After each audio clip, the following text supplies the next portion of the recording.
Who is Larry Martin? Okay, so for us, we met Larry Martin at his banquet. He never believes me, but we were there on the very first one, the night of the snowstorm. I believe it was the year 2000. We had two athletes there. We got a letter in the mail stating that we had two athletes that made it into the All-State banquet. We did not attend the coaches meeting that got them into it. Tim and I went to the meeting. We were absolutely floored with the amazing job that Larry did with the banquet, and we realized that there was a much bigger box than just our team, and that it was time for us to kind of recognize that. Larry came to us, scolded us, told us, boys, you gotta make sure you're on the newsletter, and you gotta make sure you come to these things. And we learned that day, and from that day on, he's been our mentor. Mentor is a key word. He's not just a mentor to coaches, but to obviously his former athletes, his colleagues, and now current coaches with everything that he does, from the middle school state championships to the indoor track league to cross-country committee, and mentors the colleagues with putting on the biggest meets that you see in New Hampshire, like New England track championships and this year's state championships. But talking about that banquet, he's also a stand-up comedian. I mean, some of the stuff that he can say, I think only Larry can say. Yeah, we get a little bit of trouble if we went down the road he goes on, and that's what we love about him. So thank you, Larry. Jim McKenzie, one of the voices of New Hampshire cross country and track and field, got a question for you. Who is Larry Martin? According to Mike Rogan, Larry Martin is God. Now I start to see the reason why. No one has done more for cross country and track and field for the state of New Hampshire. Mike Rogan was my coach at Portsmouth High School and was legendary also. And he used to speak very highly of Larry back in the days.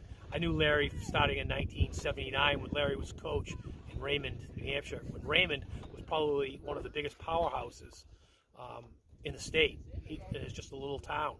So Larry left Raymond and went to Londonderry after, where he had, he was more notoriety, but he did so much for the state. Every little thing revolves around him. I know him mostly personally in the last few years because of the middle school, what he's done for that, probably across the United States of America. New Hampshire has probably the best middle school program state championship that I've ever seen, and I don't think anybody else matches up to what he's done, which carries over to why New Hampshire is one of the best cross-country places in the United States. I first met Larry Martin when I was in high school competing on a Class L track team. From the onset of his teams joining the track league, it was obvious that his young, smaller school teams were making immediate progress in the state level competition. As I graduated from college, I became an assistant coach, and Larry was finally at Londonderry High School, and it was quite evident that his track teams were fiercely competitive and were making their talents known across the state. As I grew up and grew older, I became a head coach, and Larry became my mentor. More than him just being a leader for New Hampshire track and field and cross country, he's someone I can go to advice and who I lean on for support. So I just want to say that more than anything else, Larry is everything to New Hampshire track and field and cross country, but most importantly, he's a valued friend. Thank you, Larry. Who is Larry Martin? Coach extraordinaire, supreme coordinator of all New Hampshire track activities, fall, winter, spring, the heart and soul of New Hampshire track and cross country. State coaches know him best from his Winter Track League rules review sessions. I call it the highly entertaining Larry Show. When the retired coaches started up breakfast group, I was told, don't worry about conversation, Larry will be there. Most important, who is Larry Martin? A friend for the past 47 years.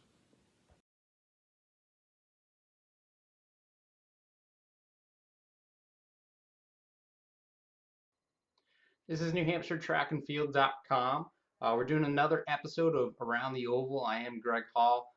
Today I'm going to bring in a very special guest, Larry Martin. But before I do, I want to talk about a couple of things. One, feel free to ask us questions here at Around the Oval using the hashtag Around the Oval NH, as well as just tag us in those posts, NH Track and Field. Other thing to talk about is the Big Chill Challenge happening in February. This is a pretty cool event that Runners Alley is putting on in conjunction with Marathon Sports, as well as other state sites that you might not have heard of down in Rhode Island and Connecticut.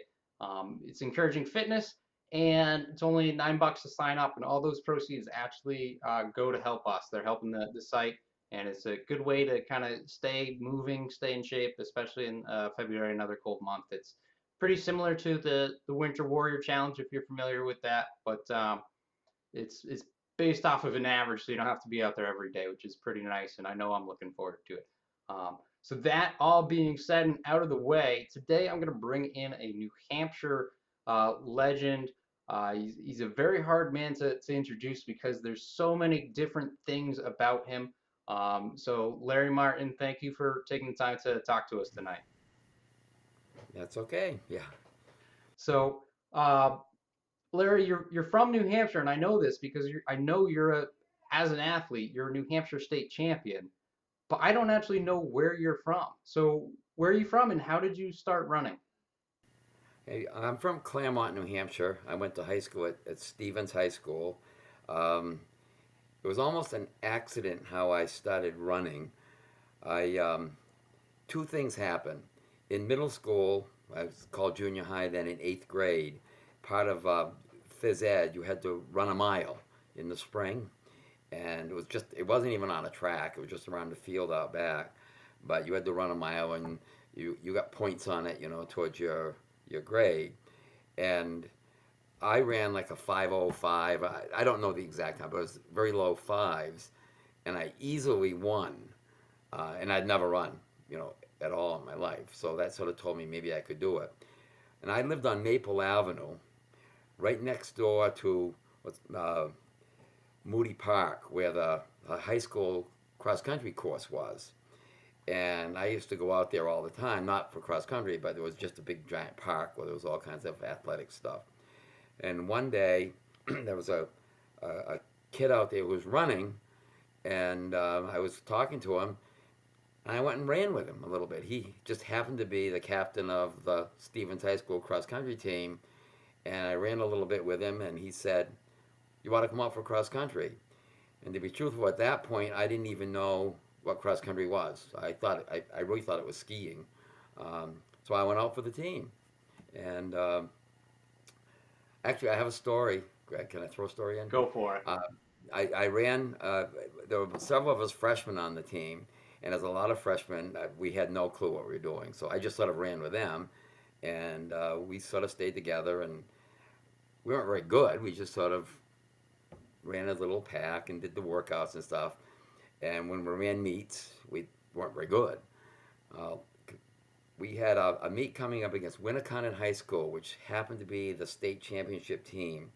And we were running the meet at the halftime of our football game against Winnicott.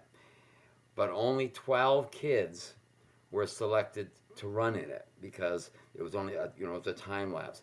And for some clue, Paul Potter, my coach, put me on the list as the 12th kid to run in this race. I have no clue why. He must have seen something. But I thought it was neat that I made it, until then all of a sudden I realized I was going to have to run this race. And none of my friends that I was running with were in this race. It was just like the varsity guys. So I thought, well, this certainly isn't very good. And we started down on the football field, and we ran like a loop around the football field, and then went out and ran out through some of the streets, actually, of Claremont. So my plan was I would just go out with the front guys and stay with them, and then when I got out somewhere, I'd drop out because I couldn't do it, or I didn't really have a good plan. But anyway, I went out, not near the front, but off the back end of the front guys, and it actually felt okay. And I ran the whole race, and I was like the sixth or seventh, I don't know exactly, the sixth or seventh man on the team. And I'll never forget the first thing that Coach Potter asked me when he came over. He asked me if I ran the whole course. And I had. And so I actually wasn't running with my other freshman friends anymore after that. I became part of the varsity team. And that year, I was like fifth, sixth, seventh man on the team. And it was a good team. Stevens was very, very good back then. So somehow he saw something in me that led to that. So for the next 4 years, I ran high school, cross country. In my senior year, Another interesting story was the first year that any state meet was held at Derryfield Park, 1965. UNH was redoing the field house. They were building the swimming pool and redoing that's when the track was going to go. So where the track is now used to be the basketball court. So they were building the basketball court and the swimming pool. So all kinds of construction. So they decided to have the state meet at Derryfield Park. So the first year that cross country was held at Derryfield Park, I won the Class I state championship. So that was in '65.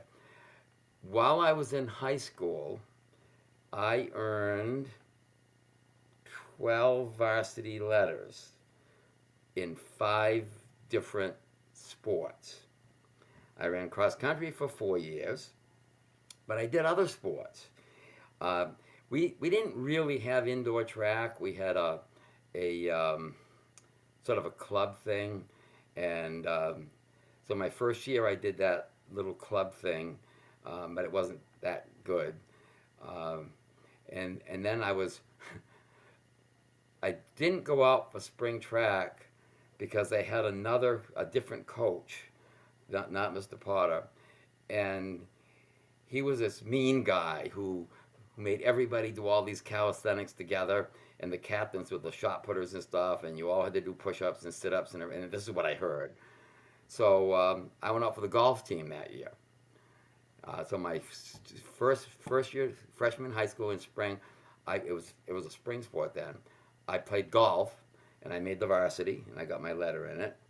So next year I ran cross country, but then because I was pretty good in cross country, the ski coach talked to me about going out for skiing, and I did. I went out for skiing because he said I could do cross country, but they had a rule on the ski team. There were 4 events in skiing back then.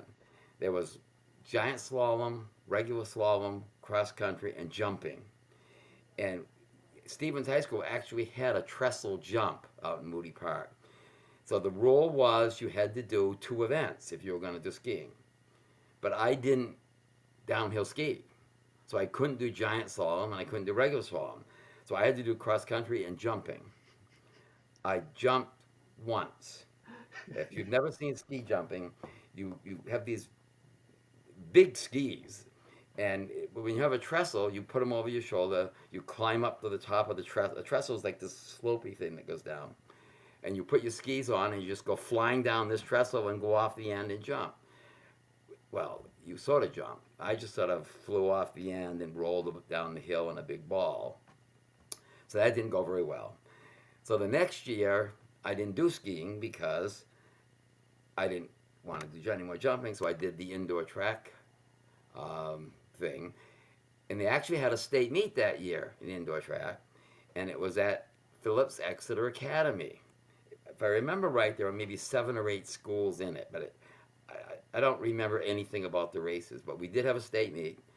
I wasn't doing golf anymore, by the way, either. We got a new track coach, so I went out for spring track. So I did cross country, golf, skiing, indoor track, and spring track. So my junior year, I did the indoor track. But then my senior year, the ski coach came back to me, and they had a new rule that if you wanted to ski, you could only do 1 event if you wanted to, so that I wouldn't have to jump. This is honest to goodness true. And so I went out for skiing that year, because winter track really wasn't a sport. It was more like a club thing.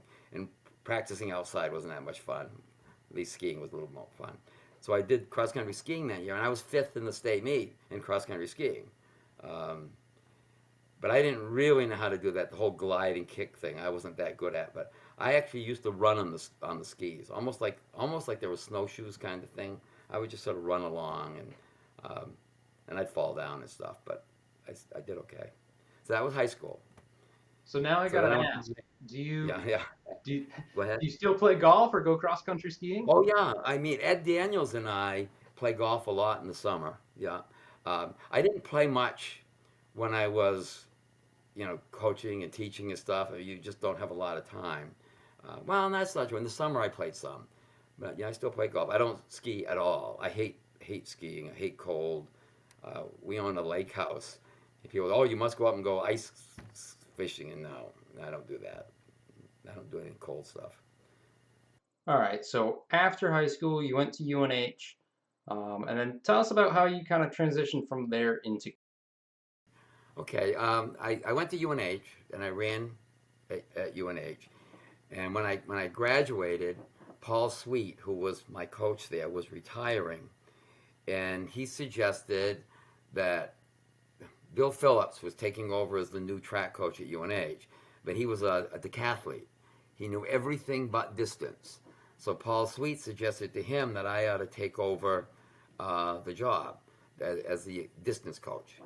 And so I wanted to do that, but I also was going to be a teacher. Well, I happened to find a job in Raymond, New Hampshire, which is only about 20 miles from UNH, that was going on double sessions. Well, what double sessions means is Raymond was very overcrowded.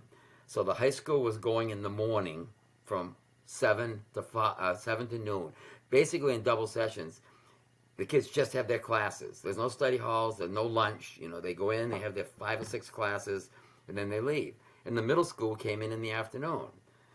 Literally, I had to be out of the building by 12:30. Well, that was perfect for me to go in to UNH. I'd be in there by 1:30, so I could coach at UNH. So I did that for probably 5 or 6 years. I was the assistant coach at UNH. As I started doing that, I got to know Raymond did not have any track or cross country program at all, but a couple kids wanted to. I don't know how the connection started, but they knew what I was doing and they asked if they could go in. So I was bringing in a couple kids with me, and they would go in and run around. And make a long story short, I found out there was this indoor track league run by Mike Grogan from Portsmouth, and I asked if we could get in it. And he said, oh, everybody can get in it. So I had 4 kids, and we went in and we started a team, even though the school didn't know we had a team.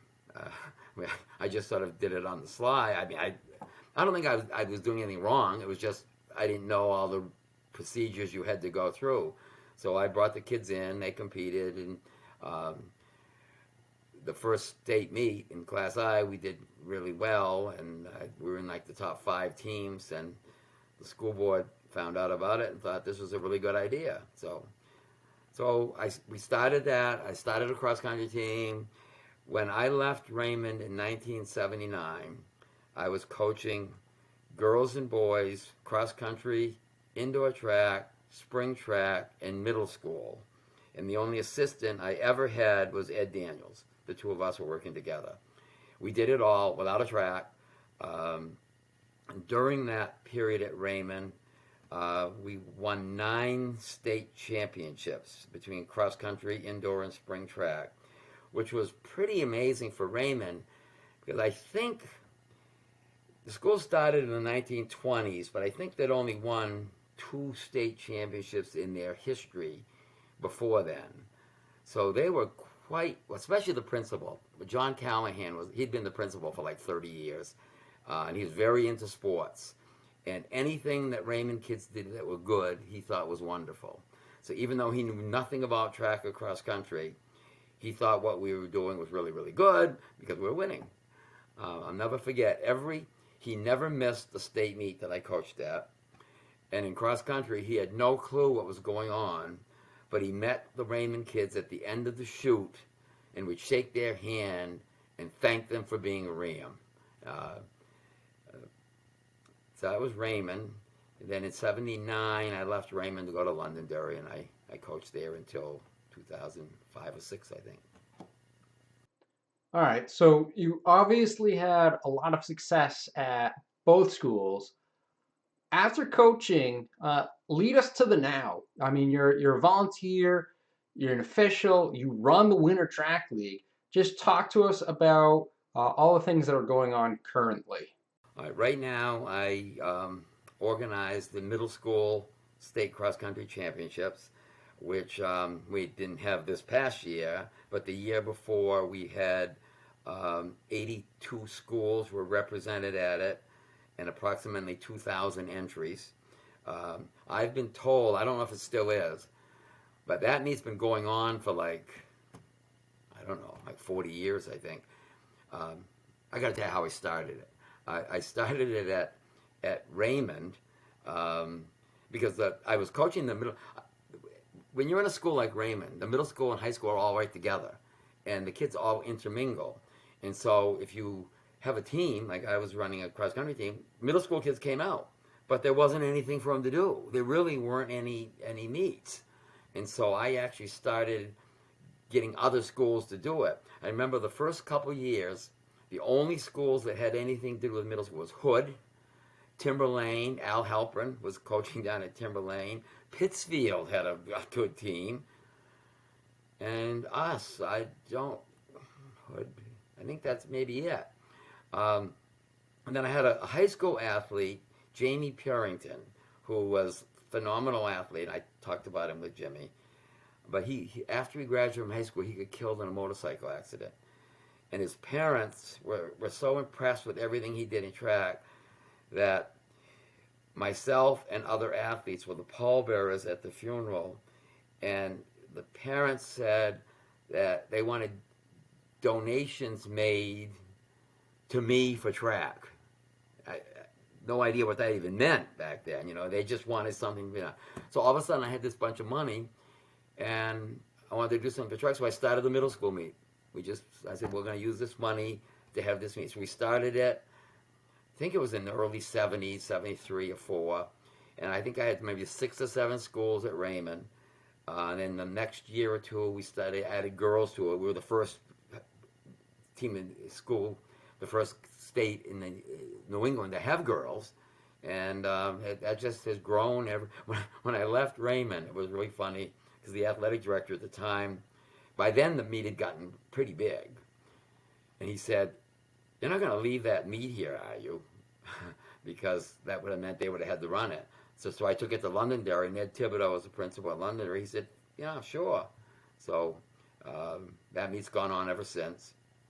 I'm the director of indoor track for the state of New Hampshire, which means I do all the scheduling and hiring of all the officials for all of the meets. I started doing that in the middle 70s. And when I first started, there were, I think, maybe 10 or 12 boys' schools that had indoor track. That was it.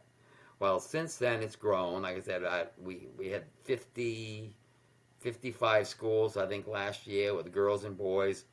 Up until about 10 years ago, all of our meets were at UNH. See, we were pretty lucky because I was coaching at UNH back then. And so when I took over the league, I had all the inside stuff. I mean, I had no problem getting the facilities because I knew everybody. In fact, I have a set of keys for every door at the UNH Fieldhouse. And I've had those since I coached there. And I tried to give them back to Jeannie Mitchell, who was in charge of housekeeping and stuff. And she goes, "No, I'm in there more than most of the UNH people are, so I might as well keep them." So we started with UNH, and then Rick Berryman from Lancet Timing and Rich Nagy, who was my best friend, were working Lancet Timing up to Dartmouth, so I was able to get a couple of meets up to Dartmouth. Then we didn't have enough room because we kept adding more teams. So another friend of mine happened to be the coach at the University of Southern Maine. And I brought him out to lunch one day during the summer just to pick his brain. I was telling him how we didn't have any facilities and all that, and I knew he had this gorgeous, 200-meter indoor facility. So why don't you have a couple New Hampshire Indoor Track League meets in Maine? I said, okay, and we did. We started scheduling 3 meets up there. And then Plymouth, a couple years ago, came on board. They have a facility, so then I started scheduling meets up there. And then for about 25 years, Exeter Academy has been a member of the New Hampshire Indoor Track League. But about 15 years ago, the NHIA disallowed the high school teams to compete against like Exeter and St. Paul's and that because they had 5th-year students and all that. So no, we weren't, like all the New Hampshire really good lacrosse teams used to play Exeter in lacrosse, but all of a sudden we couldn't. Well, because I was chairman of indoor track, I was able to convince them that Exeter couldn't go to our state meet, but they certainly could participate in our meets because maybe someday they would have a facility, and if they did, they'd owe us. Well, come to find out, 4 years ago, they built a facility, and they do owe us. Because the problem is, there aren't many prep schools that have indoor track, okay? There's only them in Andover right now. And so they don't have a schedule. And so I went in and said, I'd be very glad to help you schedule. And so I scheduled last year six meets into Exeter Academy, and they become the host school. So these are great meets for us because they don't cost us anything, and they're a phenomenal facility. So right now, we aren't having meets at Southern Maine anymore because my good friend up there retired, and the people that were up there had no connection with me, and they saw no reason why they should be hosting New Hampshire Indoor Track League meets in Southern Maine. So that doesn't happen anymore. But so it grew from about 8 or 10 schools to 50-something schools. And you know, when I look at it, it's overwhelming. I'm not sure anybody is going to want to do it all when I get done. But it grew a piece at a time. You know, every year became a little bigger. So all it meant for me was adding maybe another hour onto what I did, and then it would grow a little more, and it grew a little. So you don't notice it when something happens over 40-something years, you know. But when I look at it now, well, to go way back when I first started doing it, I used to do a lot of the stuff myself, and some of the people got mad at me. They said, you can't keep doing everything, so you've got to have people helping you, like running. Like I had Bobby Mullen up to Plymouth, and Amy, my daughter, runs the meets at UNH, and I have Lancer Timing up to Dartmouth. I mean, I organize everything, but I don't do everything like I used to.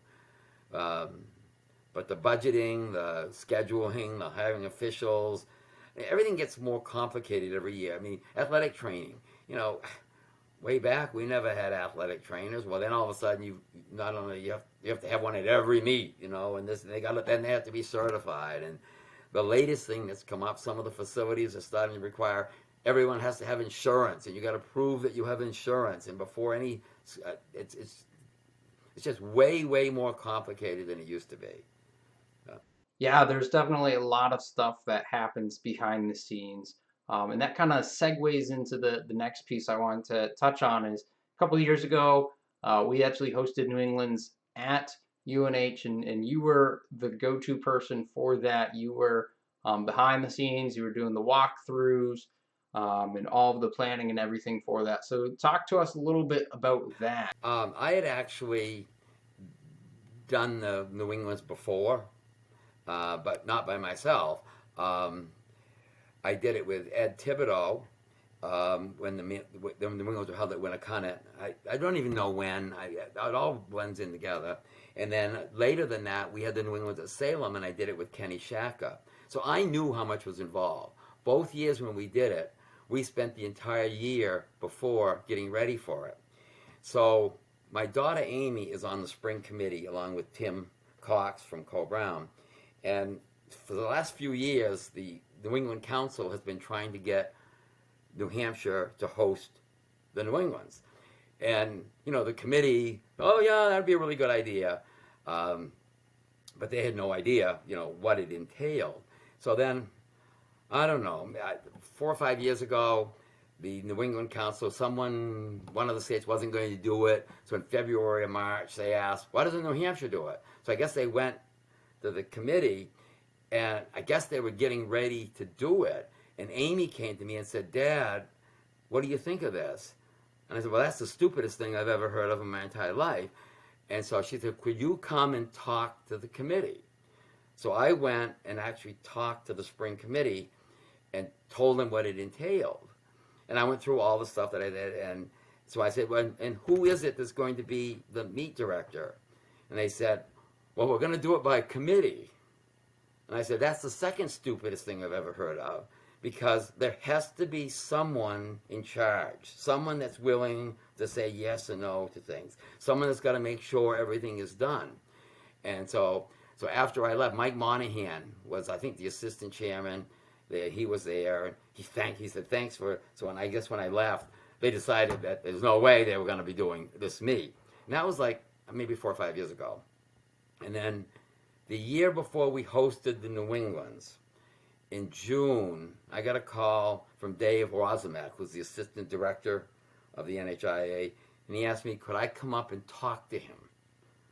And oh boy, I really thought it's some kind of indoor problem. You know, because any issues with indoor track come up, they go through me, and then I have to go to the NHIA and deal with the issues. So I get up there, and he goes, what are your thoughts of us hosting the New Englands in spring? I said, well, it's okay as long as you've got someone to run it. He goes, we do. You? And I said, no, I'm not going to do it. You know, I'd already told the committee back when I went that I will not do that meet. I know how much is entailed. I'm not going to do it. He goes, well, he just got back from a council meeting and down in Massachusetts, and he had told them that New Hampshire couldn't host the meet because there was no one to run it. And he said, the guy from Connecticut said, well, of course you do. You've got a guy that can run it. He said, who? Well, Larry Martin. And then the guy from Rhode Island says, well, of course, Larry can do it. And then the guy from Vermont says, of course, Larry can do it. So he said, well, I guess Larry can do it. I said, well, I can, but I don't really want to. And he said, would you do it for me?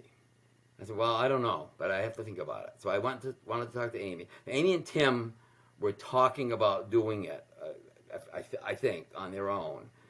And I think if I didn't get involved, I think they were going to do it. And so what I said was, I'm not sure the whole timeline, but I said I would do it as long as Amy and Tim would do it with me. And they really did more work than I did, I think. But I was more the point person, and I knew who to talk to and who you know get some of the stuff done. So I said I would do it, provided they would do it with me, and that the next time it comes up, which is coming, I guess, pretty soon, that they would do it. And it was funny because after the meet, the Connecticut representative came over and he said, you know, great job and all that. Would you like to host it when Connecticut's turn comes up? Up here at North, he goes, at you, and I said, no. He goes, well, what are the thoughts of you coming down and being the director for the meet down in Connecticut? No, there's no way in hell I would want to do that. First off, I know everybody in New Hampshire. I know if I ask people for help, and that's what we did at the New Englands, you know. And it went phenomenally well.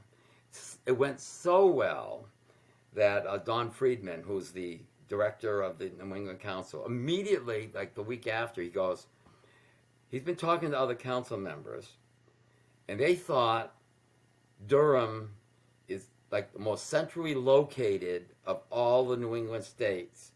And whereas in indoor track, the indoor New Englands are always at Reggie Lewis, why don't we have the spring New Englands always at UNH?